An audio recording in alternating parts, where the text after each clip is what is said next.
My husband spat in my face while his mom and sister cheered. I walked away without saying a word. 5 minutes later, I made one call and the house shook.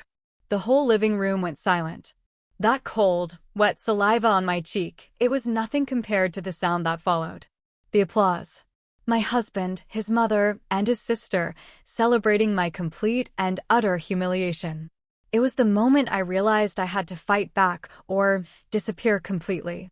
There they were, my mother-in-law Patricia, smug in her armchair, Janet, my sister-in-law, lounging like she was watching a show, and David, my husband of 12 years, looking at me with pure disgust, like I was something he'd scraped off his shoe. Finally, Patricia purred, someone put her in her place.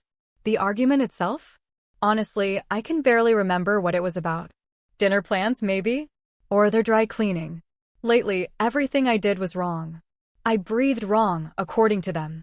David just walked over and spit in my face. No warning, no yell, just calculated, cold humiliation. The moisture ran down my cheek as I stood there frozen. 12 years of marriage, all the small cruelties that had become our normal, none of it prepared me for this. This wasn't anger. This was pure, unadulterated contempt. I ceased to exist as a human being in his eyes. That's what happens when you don't know your place, Janet added, examining her perfect nails. Maybe now she'll learn to keep her mouth shut. My place? I almost laughed. They had no idea what my place actually was. I didn't wipe my face. I didn't cry. I didn't scream or fight back.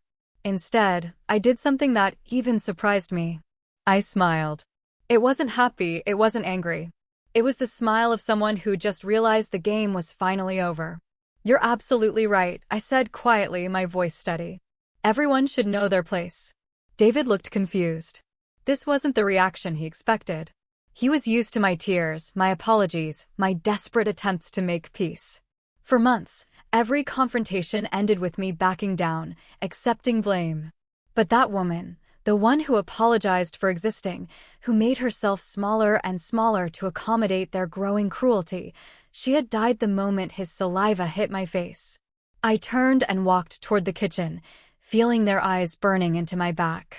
Behind me, I could hear them whispering, probably planning their next move in this twisted game they'd been playing with my life. What they didn't know was that I'd figured out the rules months ago. In the kitchen, I pulled out my phone. My hands weren't shaking. That surprised me. I thought I'd be falling apart. Instead, I felt calmer than I had in years. I scrolled to the name I was looking for, Michael, attorney. My brother answered on the first ring. It's time, I said simply. Are you sure? His voice was gentle, but professional. We'd had this conversation before, planned for this moment. He spit in my face, Michael. In front of his mother and sister. They clapped. The silence on the other end stretched for several seconds. When Michael spoke again, his voice had changed completely. I'll be there in 30 minutes. Don't say anything else to them. Don't explain. Don't argue. Don't apologize. Just wait. I've been waiting for 3 months, I reminded him. I know, he said.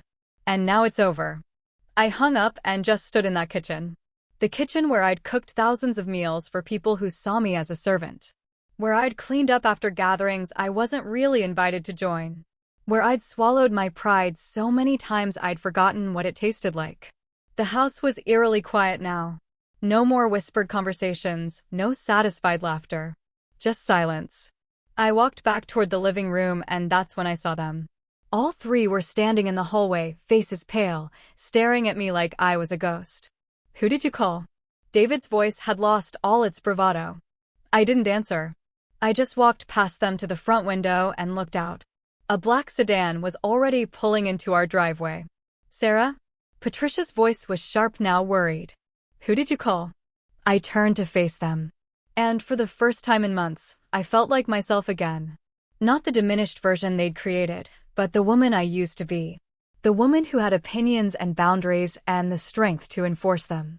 I called someone who knows exactly where everyone's place is, I said. The doorbell rang, echoing through the house like thunder. David, Patricia, and Janet all looked toward the door, then back at me, then at each other. For the first time since I'd known them, they looked uncertain. The doorbell rang again, more insistently. Aren't you going to answer it? I asked pleasantly. It's your house, after all. David moved toward the door with reluctant steps, like a man walking toward his own execution. When he opened it, Michael stepped inside, briefcase in hand, wearing the kind of expression that had made him one of the most feared divorce attorneys in the state. Good evening, he said, his voice cutting through the silence like a blade. I'm Michael Peterson, and I represent Mrs. Sarah Peterson. I have some documents that require your immediate attention. The transformation in the room was instantaneous. Patricia, so confident moments before, seemed to shrink. Janet's face went completely white. And David, my husband, who had just humiliated me, looked like he was about to be sick. Documents, he croaked. Michael opened his briefcase with deliberate precision. Divorce papers, restraining order, and a few other items that I think will be of particular interest to everyone here. He handed David a thick stack, then turned to Patricia and Janet, giving them each their own sets. Ladies, he said with cold politeness, you're also named in several of these proceedings. The silence that followed was so complete, I could hear the kitchen clock ticking from 3 rooms away.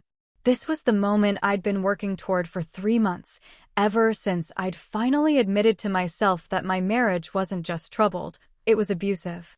Not physically, though tonight had crossed even that line, but emotionally, systematically, deliberately. They had spent years breaking me down, making me question my worth, my sanity, my right to exist in spaces they deemed theirs. What they didn't know was that for the past 3 months, I'd been documenting everything. Every cruel comment, every manipulation, every time they'd isolated me or made decisions about our shared life without consulting me. I'd recorded conversations, saved text messages, and built a case that would ensure I never had to apologize for breathing again. Michael looked around the room with the satisfied expression of a man who just delivered exactly the kind of justice his client deserved.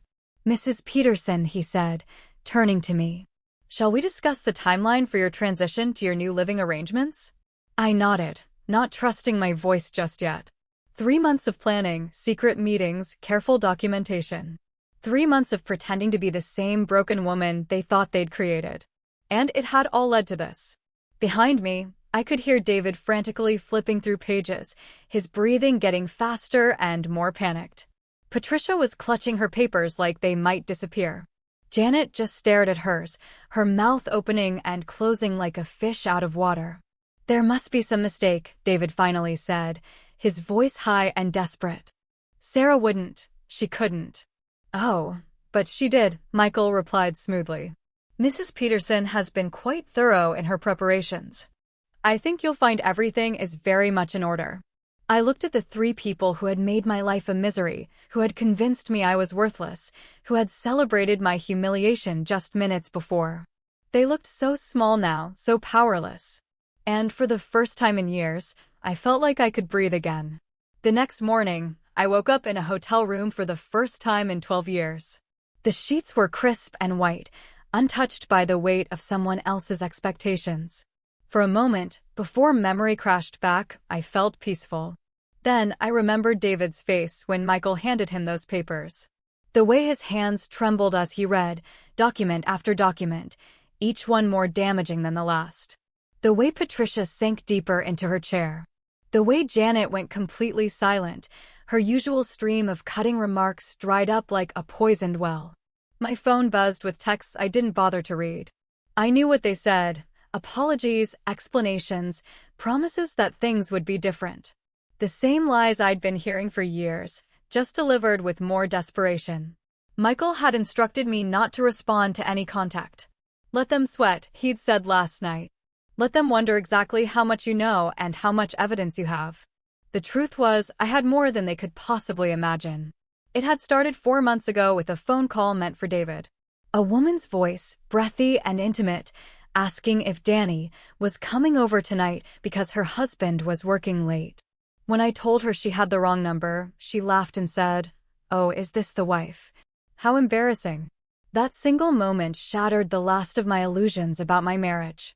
Not just because David was having an affair, deep down, I think I'd always known, but because of how the woman spoke about me, like I was a joke, something to be pitied and dismissed. I'd hung up without another word. But something fundamental had shifted inside me. For the first time in years, I got angry. Really, truly angry. Not the quiet resentment I'd been carrying, but a clean, bright fury that cut through all the fog of self-doubt they'd created around me.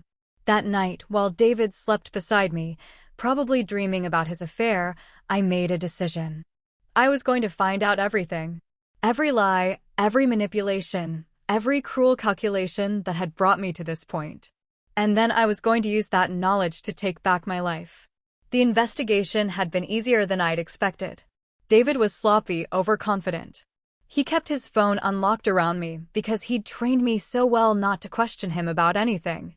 His computer password was our wedding anniversary, a detail that would have been touching if he weren't using that computer to coordinate his betrayal. What I found in his digital life made me physically sick. Not just the affair, though that was devastating enough, but the conversations with his mother and sister, planning ways to make me more manageable. The jokes about my appearance, my intelligence, my worth as a human being. The casual cruelty of people who saw me as an inconvenience to be tolerated rather than a person to be loved. There were text threads going back years where they strategized about isolating me from my friends. Patricia had actually written out a plan for making me financially dependent, suggesting David discourage me from working and then use money as a weapon. "She's too independent," Patricia had texted Janet. "We need to make her understand that her comfort depends entirely on keeping us happy." Janet's response had been even worse. "Don't worry, Mom. A few more years of this and she'll be so broken down she won't even remember who she used to be." Reading those words felt like dying and being reborn at the same time. The part of me that still hoped for reconciliation, that still made excuses for their behavior, died instantly. But something stronger had taken its place. A determination to prove them wrong about everything. I'd called Michael that same night. My brother had always been protective, but he'd also respected my marriage enough not to interfere. When I told him what I'd discovered, the silence on the phone stretched so long I thought the call had dropped. "Sarah," he finally said, his voice thick with emotion. "How long has this been going on?" "Years," I'd admitted. But I think I was too close to see it clearly. I kept thinking, if I just tried harder, if I just became whatever they wanted me to be. "This isn't your fault," he'd said firmly. "None of this is your fault. But we're going to make sure they face consequences for what they've done." Michael connected me with a discreet private investigator specializing in domestic cases. Within weeks, we had documented everything.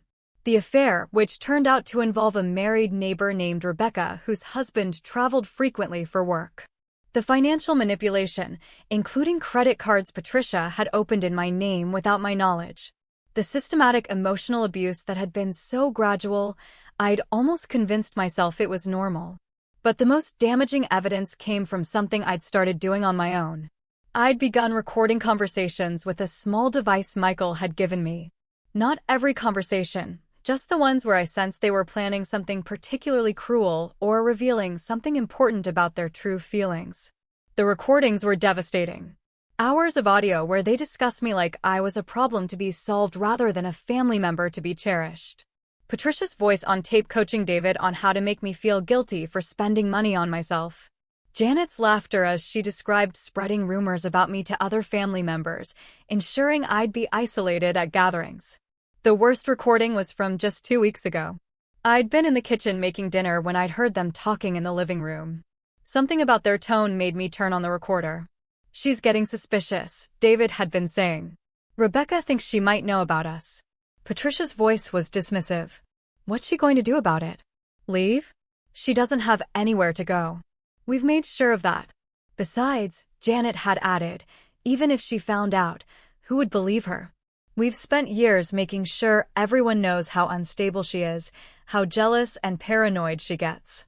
They had been planning my discrediting before I'd even discovered the affair.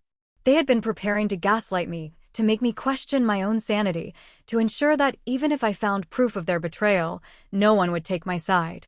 But they had underestimated me. Or rather, they had underestimated who I used to be before they'd spent years trying to erase that person. I was Sarah Peterson, sister to one of the state's most successful divorce attorneys. I had a master's degree in psychology, which meant I understood exactly what they'd been doing to me and how to document it properly.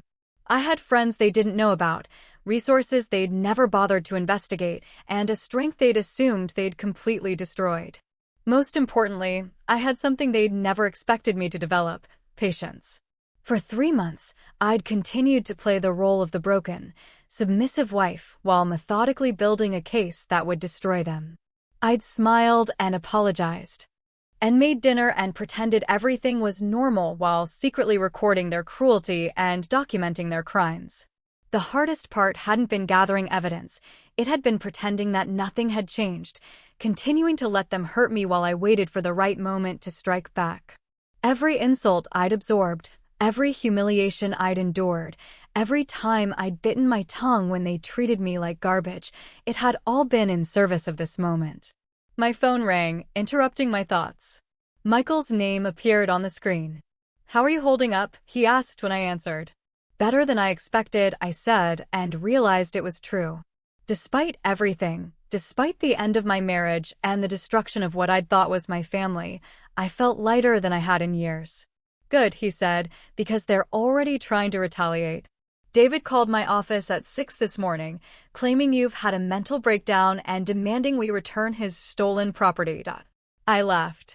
Actually laughed. Stolen property? Apparently, he considers your evidence gathering to be theft. He's also claiming you've been having an affair, which is rich considering the circumstances. Let me guess. Patricia's idea. Probably.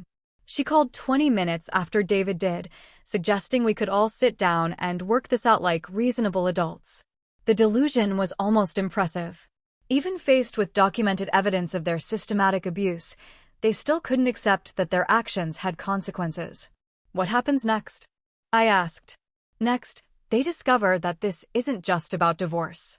The financial fraud Patricia committed by opening credit cards in your name carries criminal charges. The harassment campaign they conducted against you could constitute intentional infliction of emotional distress. And David's affair with a woman whose husband is a prominent local businessman might have some interesting social consequences. My stomach clenched with something that might have been guilt. "Michael, I don't want to destroy them. I just want them to leave me alone. Sarah." His voice was gentle but firm. "They spent years trying to destroy you. Systematically, deliberately, cruelly. They celebrated your humiliation. They planned your emotional breakdown. They stole from you, lied about you, and turned your own marriage into a weapon against you." He was right. I knew he was right. But 12 years of conditioning don't disappear overnight. "The choice is yours," Michael continued. "We can settle this quietly with generous terms for you and minimal consequences for them. Or we can let them face the full legal and social ramifications of their actions. But you need to decide before they realize how much trouble they're actually in." Through the hotel window, I could see the city waking up. People heading to work, to school, to lives that made sense. Normal lives where spouses didn't spit in each other's faces, where mothers didn't plot against their sons' wives, where families functioned with basic respect and human decency. I wanted that life. I wanted to be one of those people, walking purposefully down the sidewalk, heading towards something good instead of running away from something terrible. What would the quiet settlement look like? I asked. Generous divorce terms, the house, most of the assets, and binding agreements that they'll have no contact with you going forward. They avoid criminal charges and public embarrassment. You get your freedom and financial security. And the alternative? Full prosecution, public exposure of the affair, the financial fraud, the systematic abuse. They could face jail time, bankruptcy, complete social destruction. I closed my eyes and tried to imagine David in jail, Patricia facing criminal charges, Janet's perfect reputation in ruins. 3 months ago, the thought would have horrified me. But that was before I'd listened to hours of recordings where they laughed about my suffering. "I need to hear one of the recordings again," I said suddenly. "Sarah, please. I need to remember exactly who they really are." Michael was quiet for a moment. Then I heard the sound of him typing. Seconds later, my phone buzzed with an audio file. I pressed play and heard my own voice first, asking if anyone wanted more coffee. Then Patricia's response. "She's so desperate to please, isn't she? Like a dog begging for scraps. Janet's laughter. At least dogs are useful. David's voice, cold and dismissive. Sometimes I wonder what I ever saw in her. She's gotten so pathetic over the years. You saw a doormat, Patricia had replied. And that's exactly what we turned her into. I turned off the recording and sat in the silence of my hotel room. These were the people who had pretended to love me, who had stood at my wedding and promised to cherish me as family. These were the people who had systematically destroyed my self-worth while making me grateful for the privilege. When I called Michael back, my voice was steady and clear. I want them to face the full consequences, I said. All of them. The war was just beginning. 3 days after the divorce papers were served, David showed up at my hotel. I was sitting in the lobby with my coffee, watching the morning news when I saw him through the glass doors. He looked terrible, unshaven, wrinkled clothes, the kind of desperate dishevelment that comes from not sleeping for days. The hotel staff tried to stop him, but his voice carried across the marble floor as he demanded to see his wife. Former wife, I corrected silently. The papers had been very clear about that. Sarah, please, he was standing 10 feet away, close enough that I could see the red rims around his eyes. We need to talk. Now. He glanced around the busy lobby, apparently expecting privacy for whatever performance he planned. When I didn't move, he reluctantly took the chair across from me. This has gotten out of hand, he began, using the same tone he'd once used to explain why I was overreacting to his mother's latest cruelty. I know we've had our problems. A divorce, criminal charges, Sarah. This is insane, isn't it? I took another sip of coffee. Which part seems insane to you? The part where you spit in my face, or the part where you and your family spent years systematically destroying my self-worth while laughing about it behind my back? His face flushed. Those recordings, you can't use those.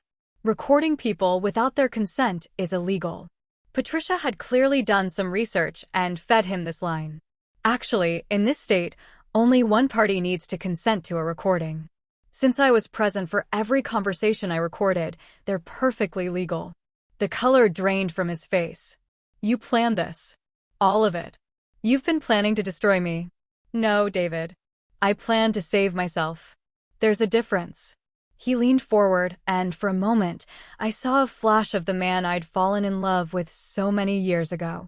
Before his mother had convinced him that loving me was a weakness, before he'd learned that cruelty could be disguised as strength. Sarah, I know I've made mistakes. We all have, but we're family. Families work through problems together. They don't destroy each other in court. Family? I repeated the word like it was foreign. David, do you remember what your mother said when she found out I'd had a miscarriage 3 years ago? His eyes darted away from mine. Of course, he remembered. She said it was probably for the best, since I'd probably just raised another weakling anyway. And you, my husband, the father of that lost baby you, just sat there and nodded. Mom was upset. Your mother was cruel, and you enabled her cruelty because it was easier than standing up for your wife. I sat down my coffee cup. That's when I should have left. But I stayed because I thought families work through problems together. I thought if I just tried harder, loved you more, made myself smaller, eventually you'd choose me over her. David was quiet for a long moment. When he spoke again, his voice was softer. I did love you, Sarah. I still do. No, I said firmly. You loved having someone to blame for everything wrong in your life. You loved having someone who would absorb your mother's poison, so you didn't have to deal with her yourself. You loved having a scapegoat. That's not true. I pulled out my phone and opened the audio app. Would you like me to play the recording from last month where you told your mother that you sometimes wonder if you'd be happier if I just disappeared? Or maybe the one where Janet suggested you could probably get me committed if I became too much trouble. He went completely still. You don't have a recording of that. Oh, but I did, and we both knew it. I'd been in the bathroom when that particular conversation happened, and I'd left the recorder on the coffee table. The audio quality was perfect. David, let me make something very clear to you. For 3 months, I documented everything. Every conversation, every text message, every email. I have recordings of your mother coaching you on how to gaslight me. I have evidence of the credit card she opened in my name. I have proof of your affair, including hotel receipts and photos Rebecca sent you that I found on your phone. His hands were shaking now. Sarah, if this gets out, my job, my reputation.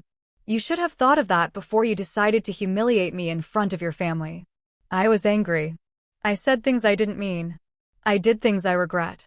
But destroying my entire life isn't going to fix anything. I studied his face, looking for any sign of genuine remorse, any acknowledgement of the years of pain he'd caused. What I saw instead was the same selfish panic I'd seen the night Michael served the papers. He wasn't sorry for what he'd done to me. He was sorry he was facing consequences. Your life isn't destroyed, David. It's just finally being exposed for what it really is. My phone buzzed with a text from Michael. Rebecca's husband found out about the affair. He's filing for divorce, too. Might want to stay away from social media for a while. I showed the message to David, watching his face go ashen. Oh, God, he whispered. Paul knows. Paul Richardson was a prominent local businessman. The kind of man whose social circle overlapped significantly with David's professional network. The kind of man who wouldn't quietly tolerate being made a fool of. Apparently, Paul hired his own private investigator when he got suspicious. Found everything we found, plus some things we missed. I put my phone away. Did you really think you could carry on an affair for months in a town this size without consequences? David buried his face in his hands. This is going to destroy everything. My job? My standing in the community? Your job at the accounting firm that handles Paul Richardson's business interests? I asked. Yes. I imagine that might become awkward. He looked up sharply. How did you, David? You never were as careful as you thought you were, and you certainly never paid attention to what I actually knew about your life. I stood up, suddenly tired of this conversation. You all made the mistake of assuming I was stupid just because I was kind. You confused silence with ignorance, submission with weakness. Sarah, please, we can fix this. I'll do anything.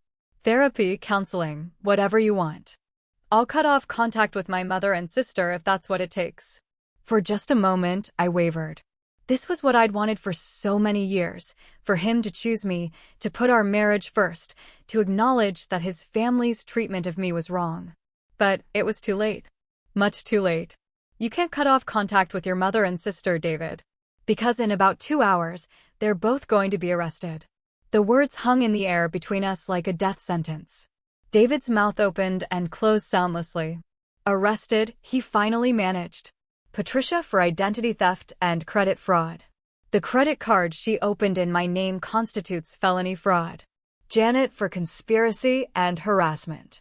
It turns out there are laws against coordinating campaigns to isolate and emotionally abuse family members. You can't be serious. I'm completely serious. Michael filed the charges yesterday. The police are serving warrants this morning. David stood up so quickly, his chair tipped over backward. Sarah, you can't do this. They're family. They're all the family I have left. They're criminals, David. And they're not my family. They never were. My mother is 72 years old. You want to send a 72-year-old woman to jail. I want a 72-year-old woman to face consequences for her actions. Age doesn't excuse cruelty. And it certainly doesn't excuse fraud. He was pacing now, running his hands through his hair. There has to be something, some way to fix this. I'll pay back the money. I'll make them apologize. With what money? You're about to lose your job, remember? And apologies don't undo years of systematic abuse. My phone rang. Michael's name on the screen. Excuse me, I said to David and answered. Hi, Michael. It's done. Both arrests went smoothly. Patricia tried to claim she was too fragile for handcuffs, but apparently that didn't work. Janet demanded to speak to her lawyer, which is funny since she's about to discover her lawyer has a conflict of interest. Conflict of interest? Paul Richardson uses the same firm. They can't represent Janet in a case where their primary client is the wronged party. I looked at David, who was watching me with desperate eyes, trying to read my expression. Thank you, I told Michael. I'll call you later. When I hung up, David was staring at me like I was a stranger. It's done, I said simply. Sarah, please no. The word came out harder than I'd intended. No more pleasing. No more begging. No more making excuses for people who never showed me an ounce of genuine respect. I picked up my purse and started toward the elevator. Where are you going? David called after me. To see my lawyer. We have a lot of paperwork to finalize. Sarah, wait. What about us? What about our marriage? 12 years can't just disappear because of one mistake. I stopped and turned back to him. He was standing in the middle of the hotel lobby, looking lost and broken and utterly bewildered by the collapse of the world he'd built on my suffering. One mistake, I said quietly. David, spitting in my face wasn't a mistake. It was the inevitable result of 12 years of treating me like I didn't matter. It was what you'd always wanted to do, and you finally worked up the courage to do it. That's not true. Yes, it is. And deep down, you know it is. Just like you know that your mother and sister are getting exactly what they deserve. Just like you know that Paul Richardson has every right to destroy your career over what you did to his marriage. I turned back toward the elevator, then paused. You want to know the truth, David? The real truth about our marriage? I stopped loving you 2 years ago. The night you laughed when your mother called me pathetic. The night you agreed with her. That I was lucky anyone would have me. I died a little that night, and I've been dying a little more every day since. The elevator doors opened and I stepped inside. But I'm not dying anymore, I said as the doors began to close. For the first time in years, I'm finally alive. As the elevator carried me away from the wreckage of my marriage, I felt something I hadn't experienced in so long I'd almost forgotten what it was. I felt free. The last thing I saw was David standing alone in the lobby, surrounded by strangers, finally understanding what it felt like to be abandoned by the people who were supposed to love him. It was a lesson he should have learned a long time ago. 2 weeks after Patricia and Janet's arrests, I was sorting through the belongings I'd retrieved from the house when my doorbell rang. I'd finally found a small apartment across town, nothing fancy, but it was mine, and that made it beautiful. Through the peephole, I saw a woman I recognized but had never actually met, Rebecca Martinez, David's affair partner. She was younger than I'd expected from the photos I'd seen on his phone, probably early 30s, with a kind of polished appearance that came from having both time and money to maintain it. I almost didn't answer. What could she possibly want to say to me? But curiosity won out. Mrs. Peterson? Her voice was softer than I'd imagined, hesitant. I'm Rebecca Martinez. I think we need to talk. I opened the door but didn't invite her in. I can't imagine what we'd have to discuss. She looked nervous, fidgeting with her purse strap. I know you probably hate me, and you have every right to, but there are things about David, about the whole situation, that you don't know. Things I think you deserve to hear. Against my better judgment, I stepped aside and let her enter. She took in my sparse apartment with guilty eyes, probably realizing that while she'd been playing house with my husband, I'd been displaced from the home I'd lived in for over a decade. I brought you something, she said, pulling a manila envelope from her purse. Photos, text messages, evidence that might help your case. I took the envelope but didn't open it immediately. Why would you help me? You're the one who destroyed my marriage. Rebecca's face crumpled. No, I'm not. That's what I came to tell you. I didn't destroy your marriage, Mrs. Peterson. David did. And he destroyed mine, too. She sat down heavily on my couch, looking suddenly much older than her years. I need to start from the beginning, she said. Because what you think happened between David and me, it's not the whole truth. I remained standing, arms crossed, waiting. 6 months ago, I was having problems in my marriage. Paul and I were seeing a counselor, trying to work through some issues. David was my neighbor, and he seemed so understanding, so sympathetic. He told me his marriage was over, that you two were just staying together for appearances. That's a lie. I know that now, but at the time, he was very convincing. He said you'd grown apart, that you barely spoke anymore, that you'd both agreed the marriage was dead, but neither of you wanted to go through the hassle of divorce. I felt a familiar flash of anger. Even in his affair, David had been rewriting our history to make himself the victim. He showed me text messages, Rebecca continued. Conversations that he claimed were between the two of you, where you both agreed to see other people discreetly until you could figure out the logistics of separating. He forged text messages? I think so. I mean, I never questioned them at the time because they seemed to fit with everything else he was telling me. He was so detailed about your supposed arrangement. So matter-of-fact about it. Rebecca opened her purse and pulled out her phone. But then last week, After Paul found out and confronted me, I started really thinking about those messages, and I realized I'd never actually seen them on your phone. David always showed them to me on his phone, claiming he'd screenshotted them. She handed me her phone, showing me a series of text messages allegedly from me to David. "These aren't from me," I said immediately. "Look at the phone number. That's not even my number." "I know. I figured that out when I tried to look up the number online. It doesn't exist. David created fake conversations to convince me you were okay with the affair." The calculation behind that deception was breathtaking. David hadn't just cheated. He'd constructed an elaborate lie to manipulate Rebecca into participating in his betrayal. "There's more," Rebecca said quietly. "Remember that night you went to visit your sister about 3 months ago? The weekend trip?" I nodded. I'd gone to see my sister Karen in Baltimore, needing some space to process everything I'd learned about David and his family. "David told me you were actually at a hotel with someone named Marcus. He said you'd finally started seeing someone, too, and that you were probably going to ask for a divorce soon." My blood ran cold. "Marcus is my sister's husband. I was visiting my sister and her family." "I know that now," Rebecca continued, "but David showed me hotel receipts with your name on them, credit card statements showing charges at romantic restaurants.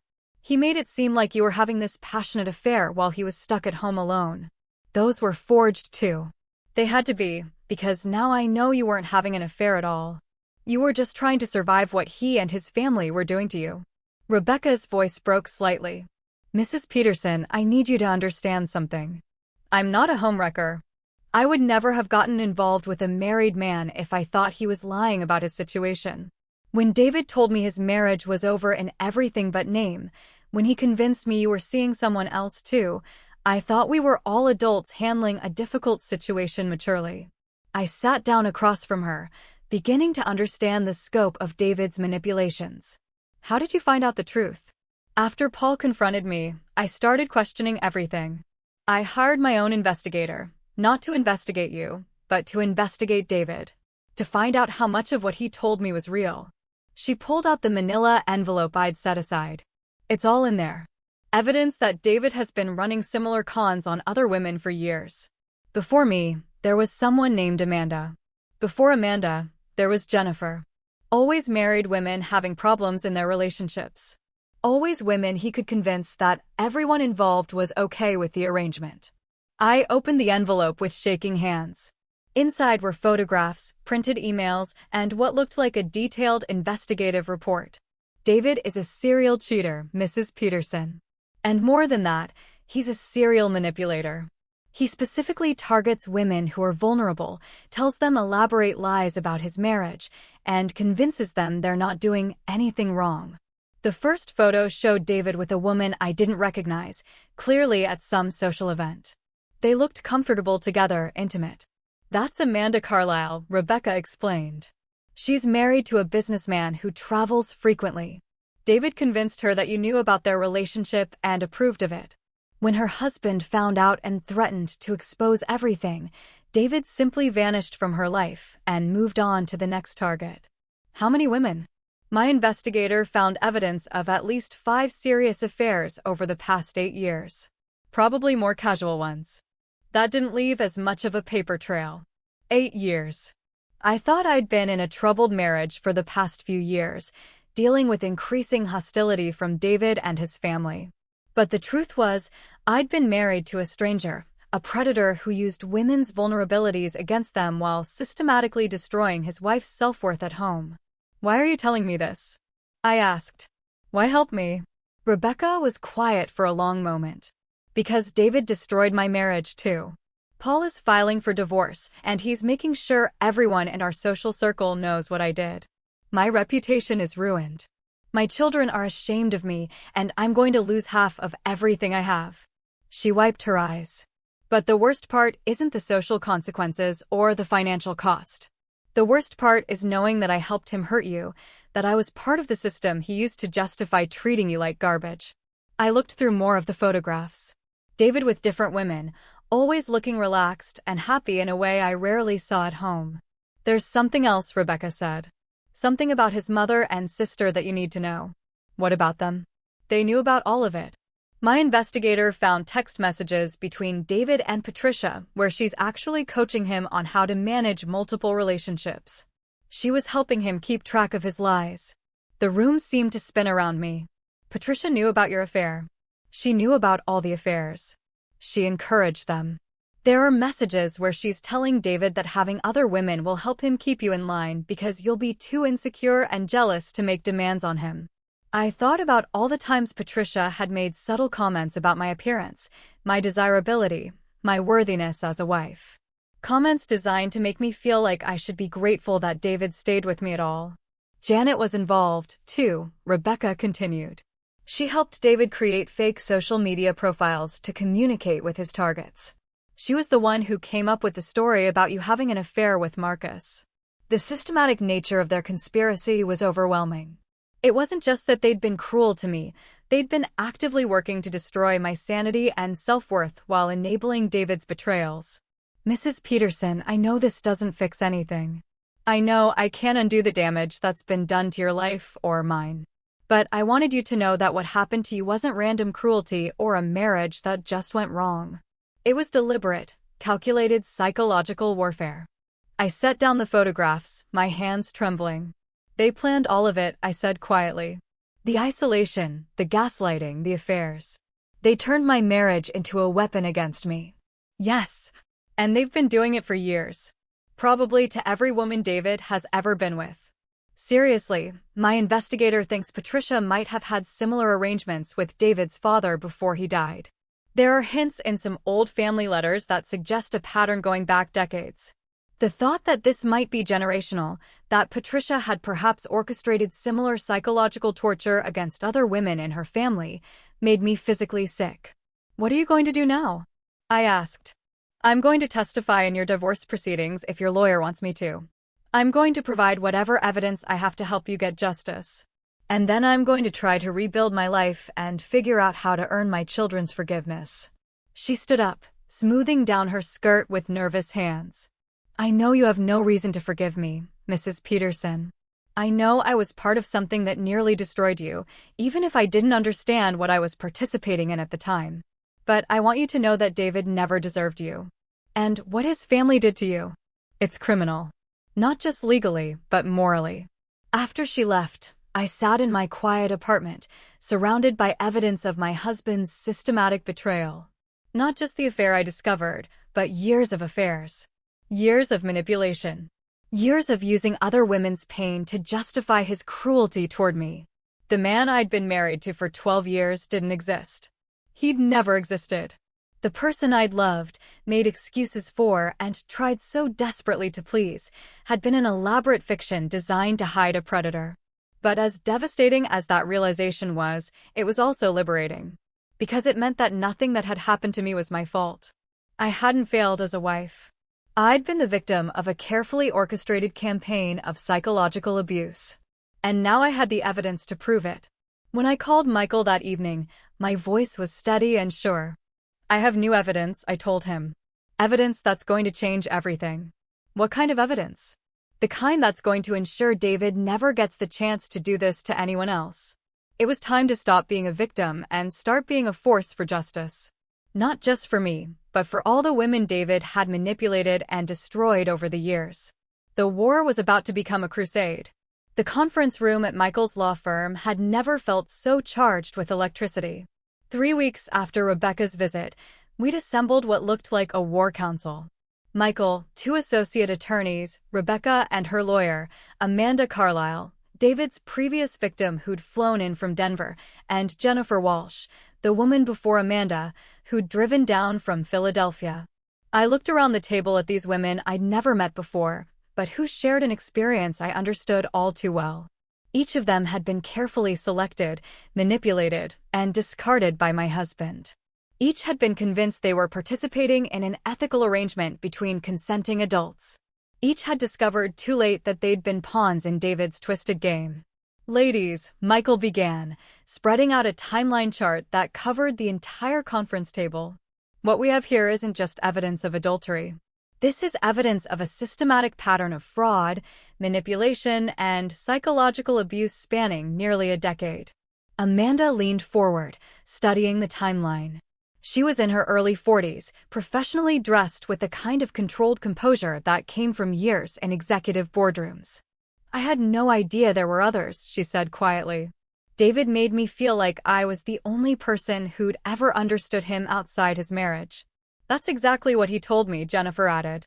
She was younger, maybe late 20s, with an artist's hands that trembled slightly as she pointed to her section of the timeline.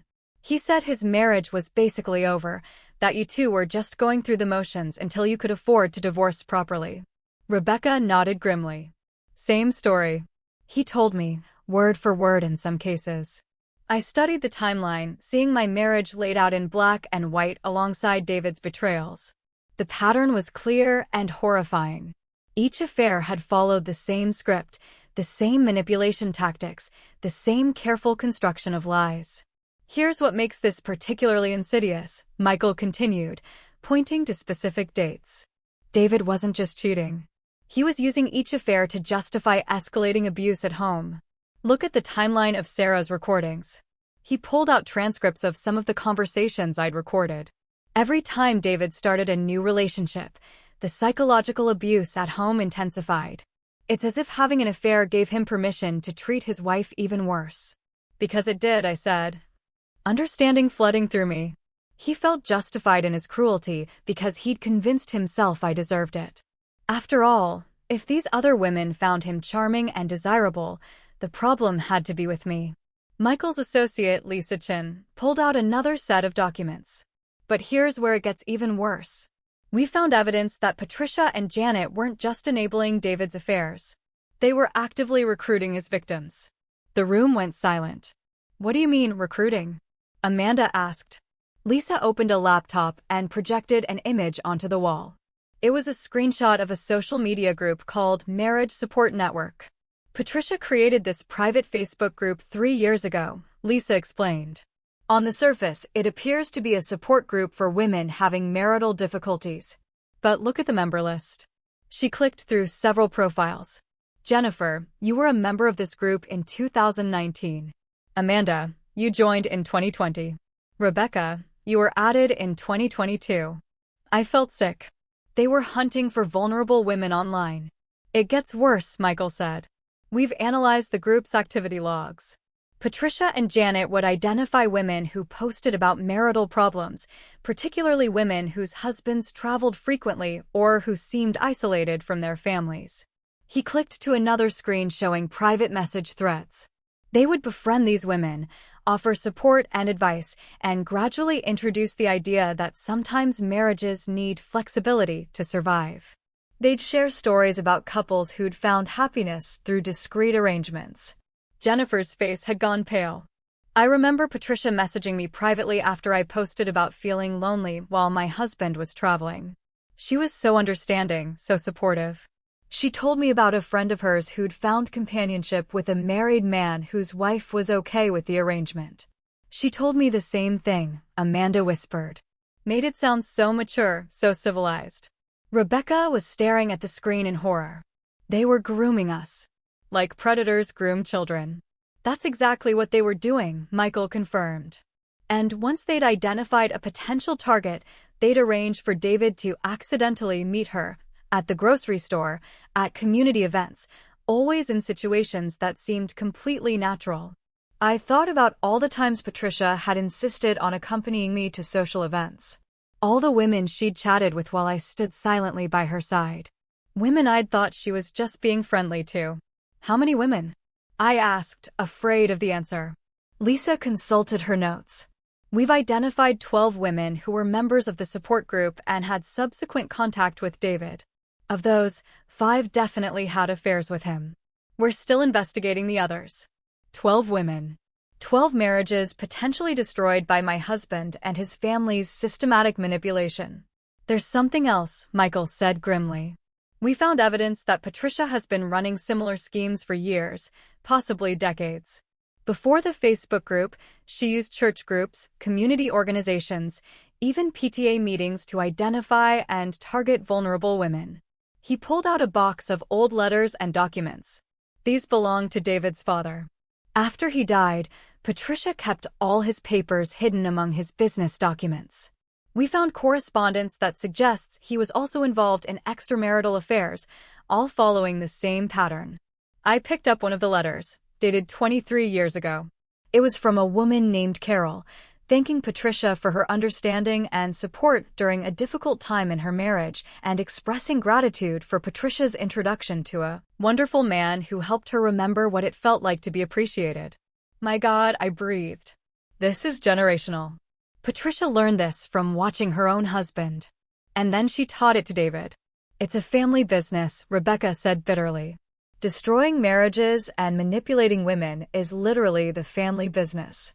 Amanda stood up abruptly and walked to the window. Do you know what the worst part is? I actually liked her. Patricia, I mean. After David introduced us, she would call me sometimes just to chat.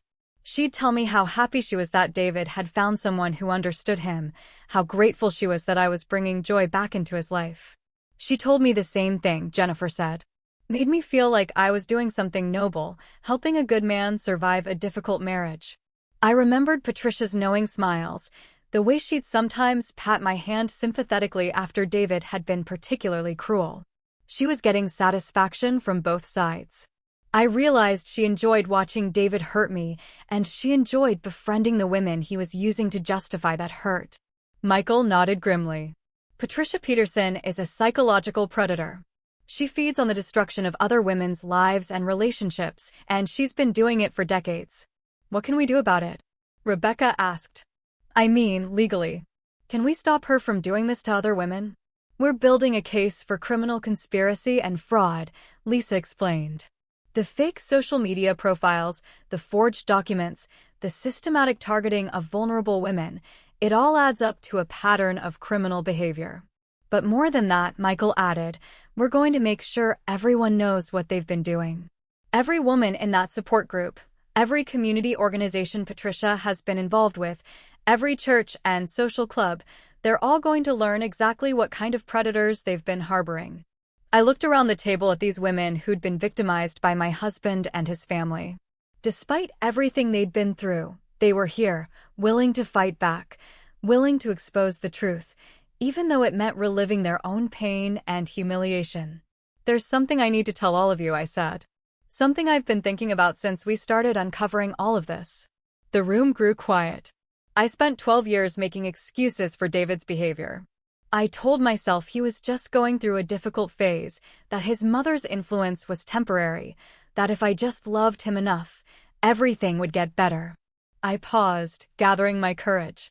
But the truth is, I knew something was wrong long before I caught him cheating. I knew the way he and his family treated me wasn't normal. I just chose to ignore it because it was easier than facing the reality that my marriage was built on manipulation and abuse. Jennifer reached across the table and squeezed my hand. That doesn't make any of this your fault. I know that now. But I need you all to understand something. David didn't become a predator because of his mother's influence, or because of some childhood trauma, or because he fell into bad patterns over time. He's a predator because he chooses to be one. Every lie he told, every woman he manipulated, every cruel thing he said to me, those were conscious choices. What are you saying? Amanda asked. I'm saying we need to stop giving him excuses. We need to stop treating this like it's some kind of tragic misunderstanding or psychological illness. David Peterson is a calculating predator who systematically destroys women's lives for his own entertainment, and he needs to face consequences that match the severity of his crimes. Michael smiled proudly. That's exactly the approach we're taking. David, Patricia, and Janet are going to face both criminal and civil consequences, but more than that, we're going to make sure their methods are exposed so completely that no other woman will ever fall for their manipulations again. Rebecca looked around the table with determination in her eyes. What do you need from us? Everything, Michael said. Every text message, every email, every conversation you remember, every lie they told you, every manipulation they used. We're going to document it all and present it to the world. As the meeting broke up, I found myself standing with the 3 women who'd been my husband's other victims. We were strangers brought together by betrayal and manipulation. But looking at them, I felt something I hadn't experienced in years. I felt sisterhood. Real, honest connection with people who understood exactly what I'd survived. Thank you, I said to each of them, for coming forward, for being willing to fight back, for helping me realize I wasn't crazy or oversensitive or any of the other things they tried to convince me I was. Thank you for having the courage to start this, Amanda replied. For refusing to let them get away with it. As I drove home that evening, I thought about the network of lies and manipulation that had controlled my life for so many years. David, Patricia, and Janet had built their whole world on the systematic destruction of other people's happiness. They'd turned cruelty into an art form and manipulation into a family tradition. But now their victims were fighting back. And we weren't fighting alone. We were fighting together, armed with the truth and determined to make sure no other woman would suffer what we'd suffered. The predators had finally met their match, and we were just getting started. 6 months after that night when David spit in my face, I stood in the courthouse, watching him being led away in handcuffs. The judge had just sentenced him to 18 months in prison for conspiracy to commit identity theft, fraud, and systematic harassment. Patricia had received 2 years. Janet got 15 months. But more satisfying than the prison sentences was watching their entire world crumble in the months leading up to this day. The local newspaper had run a series of articles about the marriage manipulation network, as they dubbed it. Every detail of their systematic predation had been exposed. The fake support group, the decades of targeting vulnerable women, the psychological warfare they'd conducted against their victims.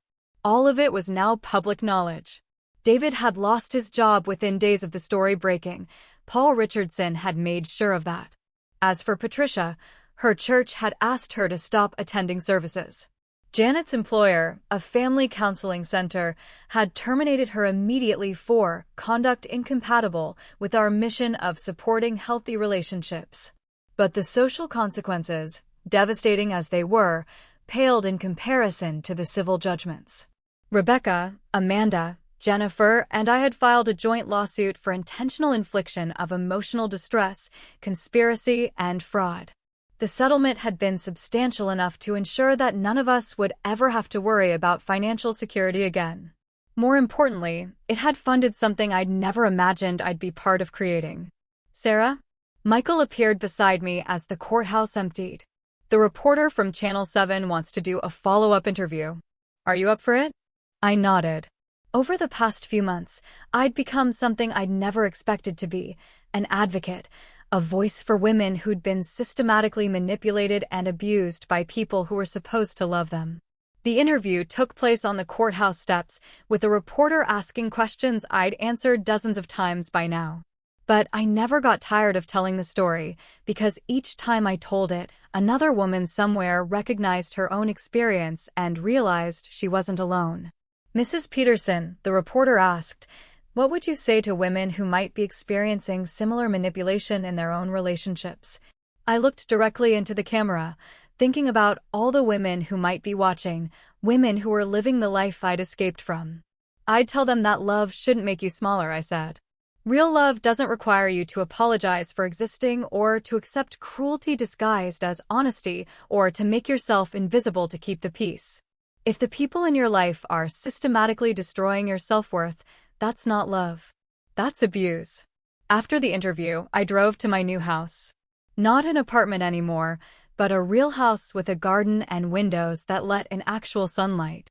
It was smaller than the house I'd shared with David, but it was entirely mine, chosen by me, decorated according to my tastes for the first time in 12 years. Rebecca was waiting on my front porch with a bottle of champagne and a folder full of papers. It's official, she said, holding up the documents. The Peterson Awareness Foundation is now a registered nonprofit organization. We decided to formalize our advocacy work, creating a foundation that would help other women recognize and escape from systematic manipulation.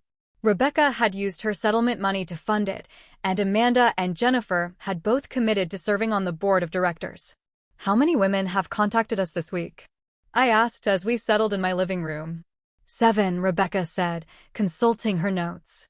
3 of them are situations we think might require immediate intervention. And we got a call from a prosecutor in Ohio who thinks she's identified a similar network operating in Cincinnati. It turned out that the Peterson family's methods weren't unique. Across the country, there were other predators using similar tactics to systematically destroy women's lives. Our foundation was helping to identify and expose them, one case at a time. My phone rang and I saw Amanda's name on the screen. "Sarah, turn on channel 12 right now," she said without preamble. "You need to see this." I grabbed the remote and switched channels. The evening news was showing footage of a woman being arrested outside what looked like a community center. The reporter was explaining that she'd been running a support group that was actually a front for targeting vulnerable women for manipulation and exploitation. "That's exactly what Patricia was doing," Rebecca breathed. "Same tactics, same predatory behavior." "And she probably learned it from Patricia," I replied. "Or someone like her. These techniques get passed around, shared among predators like some kind of twisted knowledge base." The news story continued, explaining that the arrest had come about after several women had recognized the patterns described in recent media coverage of the Peterson case and contacted authorities.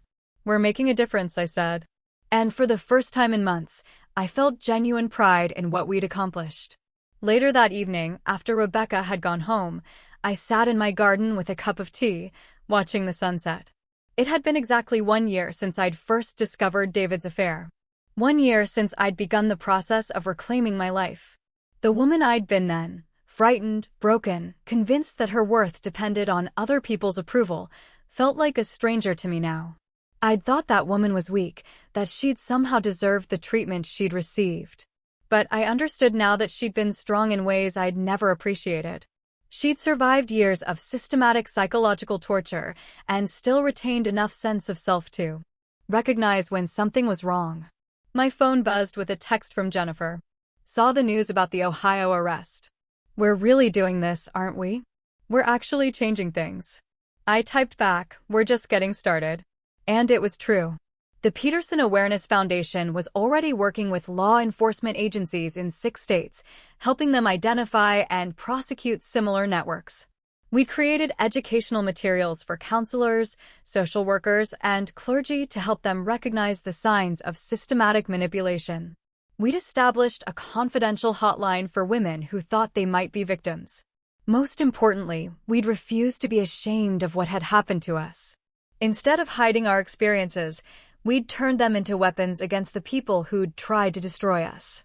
A year ago, I'd been a woman whose husband spit in her face while his family applauded. Tonight, I was a woman who'd brought down a network of predators and was working to ensure that no other woman would suffer what I'd suffered. The transformation still amazed me sometimes. My neighbor, Mrs. Chin, waved from her garden next door. She was an elderly woman who'd become something of a friend over the past few months, often stopping by with homemade soup or just to chat. "How did the court proceedings go today?" she called over. "Justice was served," I replied. "Finally." She nodded approvingly. "Good. That family got exactly what they deserved." It was a sentiment I'd heard from dozens of people over the past few months. Far from being ostracized for exposing David's crimes, I'd found myself embraced by a community that was horrified by what the Peterson family had been doing in their midst. The women from Patricia's church had reached out to apologize for not recognizing what was happening. Several of David's former colleagues had contacted me to share their own suspicions about his behavior that they'd never felt comfortable voicing before. Even Paul Richardson, Rebecca's ex-husband, had contributed a substantial donation to our foundation, saying he wanted to help prevent other men from being victimized by these schemes, because that was another thing we'd learned. David's affairs hadn't just destroyed the lives of his female victims, they'd also devastated the husbands of those women, men who'd lost their marriages and often their children because of the Peterson family's manipulations. As darkness fell, I went inside and made myself dinner, a simple meal, but one I'd chosen and prepared exactly the way I liked it. Such a small thing.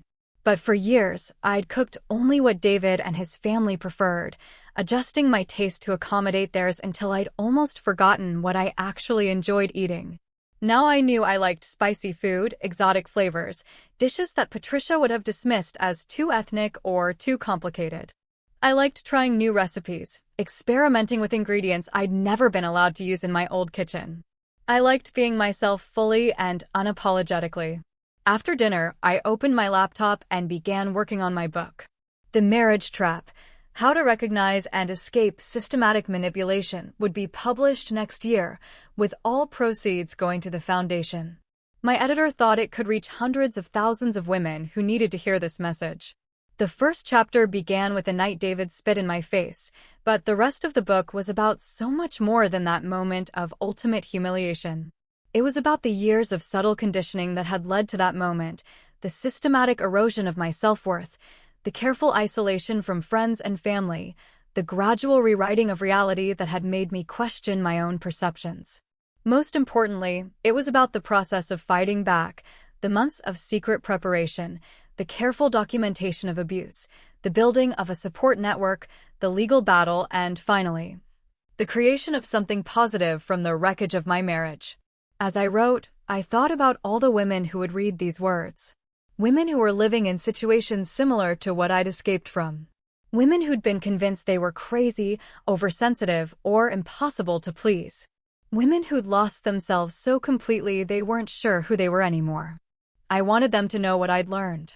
That they weren't crazy, that their perceptions were accurate, that they deserved better. I wanted them to understand that love shouldn't hurt, that family shouldn't be a weapon, that they had the right to exist without apologizing for taking up space. And I wanted them to know that if they were ready to fight back, they wouldn't be fighting alone. At midnight, I closed the laptop and prepared for bed and a conference call with our board of directors about expanding our services. But tonight, I was just Sarah Peterson, a woman who'd reclaimed her life from people who tried to steal it. A woman who'd turned her pain into purpose, her victimization into victory. As I turned off the lights and settled into my own bed, in my own house, I thought about that night 6 months ago when I'd walked away from David's saliva on my face. I'd had no idea then what I was walking toward. I was walking toward freedom, toward purpose, toward a life where I mattered, where my voice was heard, where my existence was celebrated rather than merely tolerated. I was walking toward myself, and I'd never been happier to arrive.